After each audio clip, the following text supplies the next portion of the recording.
El escritor y pastor norteamericano John Maxwell ha escrito muchos libros sobre liderazgo y su influencia en los distintos escenarios y que son de gran valor para un liderazgo emergente saludable.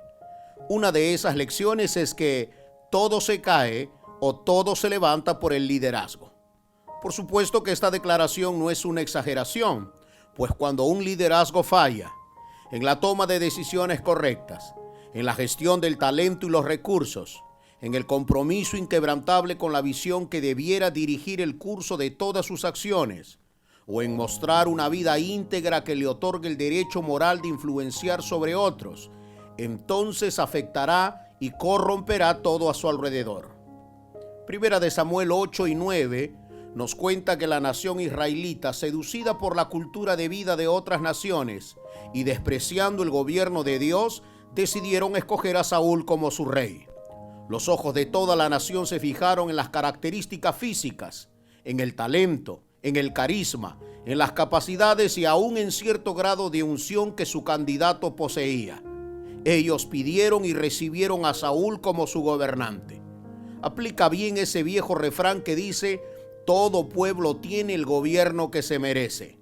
Saúl es la representación de un liderazgo que emerge, pero que debido a serias fallas en el carácter se esconde bajo el manto de una vida religiosa que no tiene la capacidad de corregir lo deficiente. Cuando el hombre que Israel ha escogido como su rey llega al trono, al igual que muchos, no supo lidiar con el poder. Pienso que el poder que adquirió se convirtió en una especie de caja de resonancia que amplificó sus miedos, sus carencias, sus temores y su muy baja autoestima. Saúl nunca comprendió que cuando un líder es dueño de una pobre autoestima y no trabaja en ella, no servirá para dirigir, porque para lograrlo tendrá que pisotear todo aquello que considera superior a él.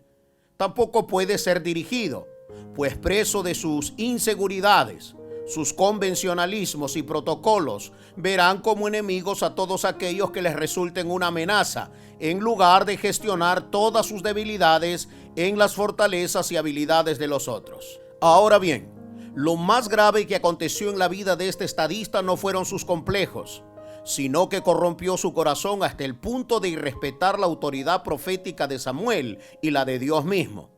Esto ocasionó que un reino que pudo haber sido transferido a todas sus generaciones terminara pronta y trágicamente.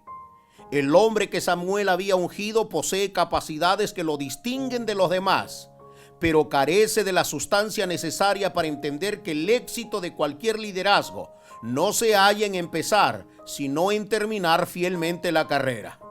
Una verdad que Saúl ignoró es que cuando el éxito obtenido crece más que el carácter, tarde o temprano conspirará contra uno mismo.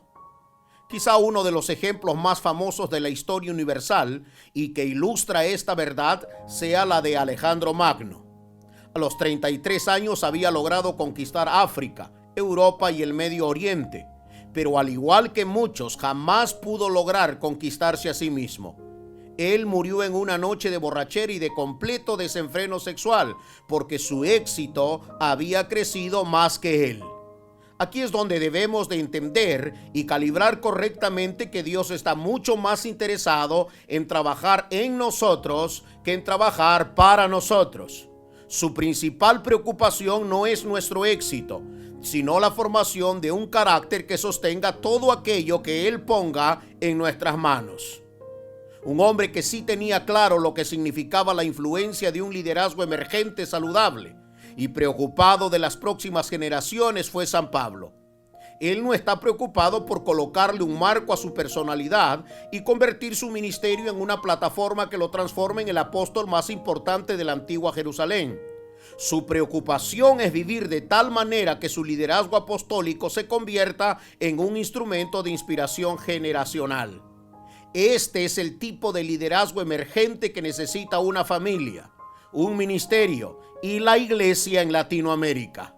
Uno que comprende el liderazgo no como una posición, sino como la oportunidad para gestar una generación de relevo capaz de llevar más lejos aquello que Dios colocó en nuestras manos. La pregunta del millón es: ¿cómo lograrlo? El apóstol cuyo liderazgo ha trascendido al tiempo En 1 Corintios 9:27 nos da la respuesta cuando dijo: sino que golpeo mi cuerpo y lo pongo en servidumbre, no sea que habiendo sido heraldo para otros, yo mismo venga a ser eliminado.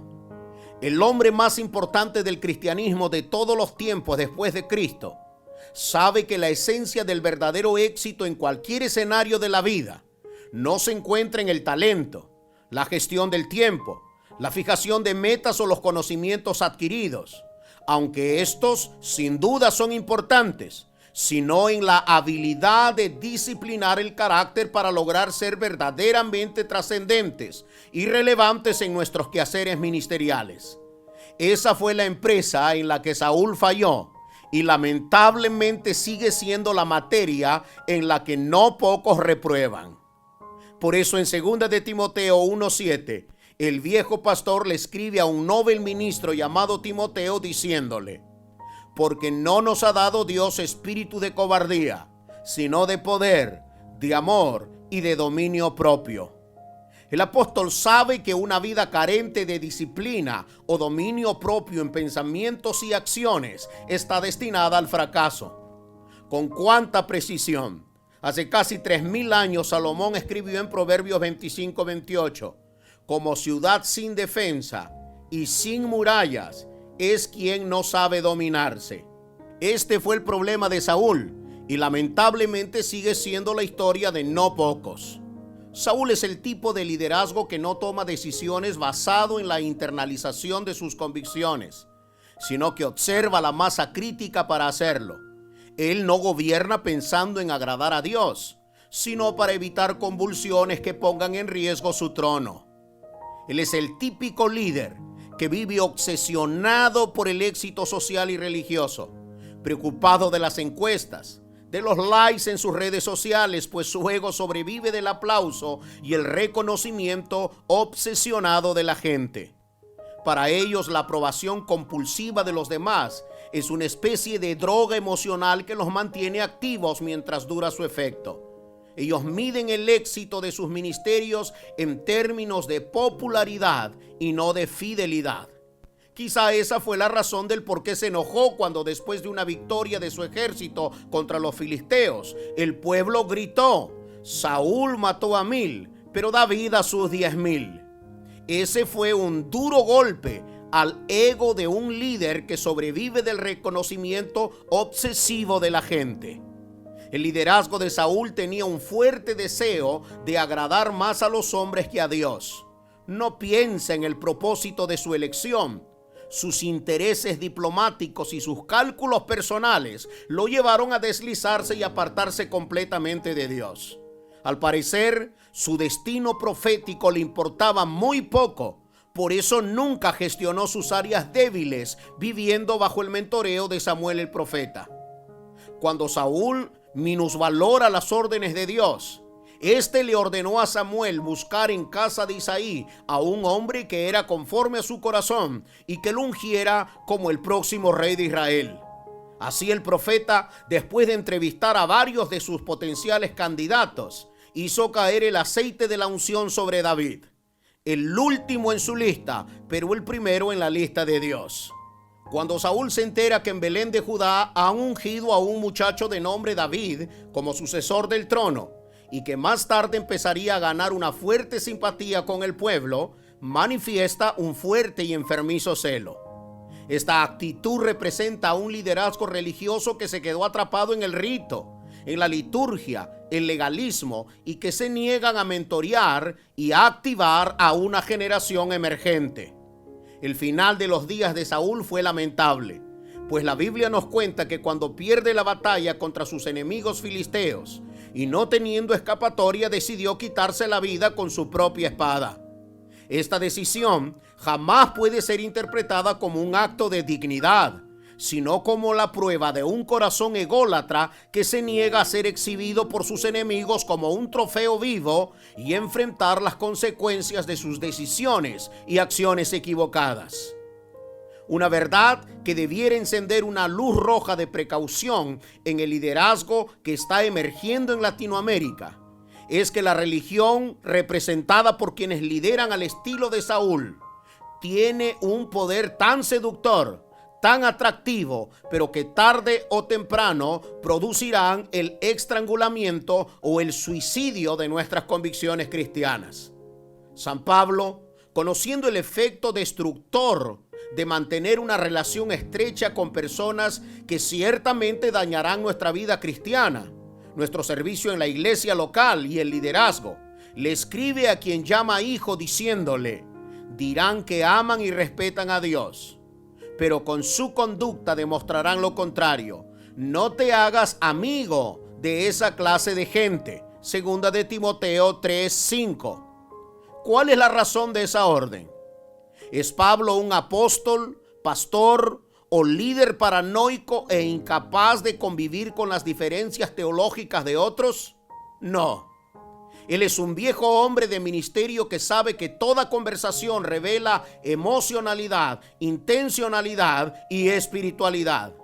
Él sabe que las palabras oídas no se las lleva el viento, sino que detrás de ellas hay un espíritu con intencionalidad de sanar o enfermar, de matar o dar vida, de acercarnos al cumplimiento de nuestro propósito o alejarnos de él. En este caso, un espíritu con el claro objetivo de destruir mediante pensamientos y conductas altamente tóxicas. Se cuenta que hace algunos años, el doctor Billy Graham fue abordado por hermanos que lo habían invitado a ministrar en sus conferencias anuales. En un tono muy crítico le dijeron: con su mensaje usted nos atrasó 50 años.